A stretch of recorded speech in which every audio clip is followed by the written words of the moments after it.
Three components I think are critical. One is, perhaps most important, do your job with excellence.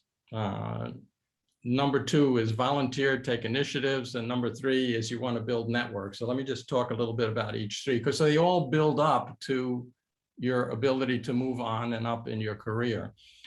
So the first one, in terms of do your job with excellence, if you're doing an average job, you're not even going to be looked at for future opportunities. So you have to stand out in a good way in meeting company goals and doing things the right way and not stepping over somebody else's back to move up.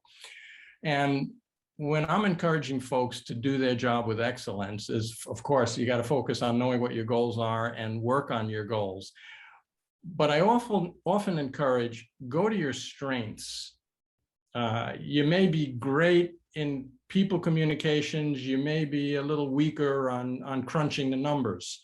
Know what your strengths are. And my guidance is, unless the weakness is a glaring disability that's going to prevent you from moving, don't waste a lot of energy trying to become an expert accountant. Let the accountants be the accountants, and you, if you're the people person and the leader and the manager, go to your strengths, because where your strengths are, where your passion is, you don't mind doing the extra work.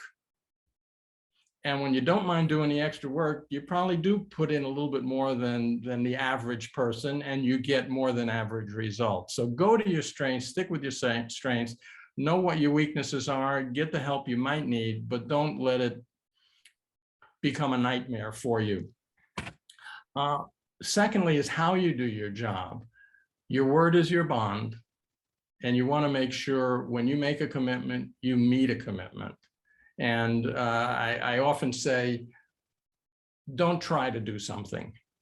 That may sound weird. And what I'm really meaning is break the habit of answering a question about when you'll get something done by saying, well, I'll try to get it done by Friday. Make a commitment. I will get it done by Friday. I will get it done by next month. Of course, crazy things happen and you may have to renegotiate a deadline and deal with your boss or the environment for priorities and resources. But get in the habit where your word is your bond and you do what you say you're going to do. You're not going to try something and have a built-in excuse. So that's doing your job well. The other couple things about taking initiative and volunteering and networking, these are just kind of fringe elements that build to your perfect performance. And volunteering and taking initiative, look about ways to grow in place. You don't have to run out for an MBA. You can manage your business always in place by learning and growing, and look for internal mentors. I mean, we have the whole Mentium process going here, but there are mentors all around us. And if you see somebody who's good at public speaking, talk to them. How did you get so good? What books would you suggest? Can I shadow you for a while? You see somebody who's good at dealing in stressful situations. Look for your mentors, volunteer to get experience, take on some roles outside the work and inside the role of work that'll help you be prepared for the next step. And lastly, build your networks. Be helpful to others. In my book, I talk about a 4-to-1 rule, like the golden rule: do unto others as you would have others do unto you.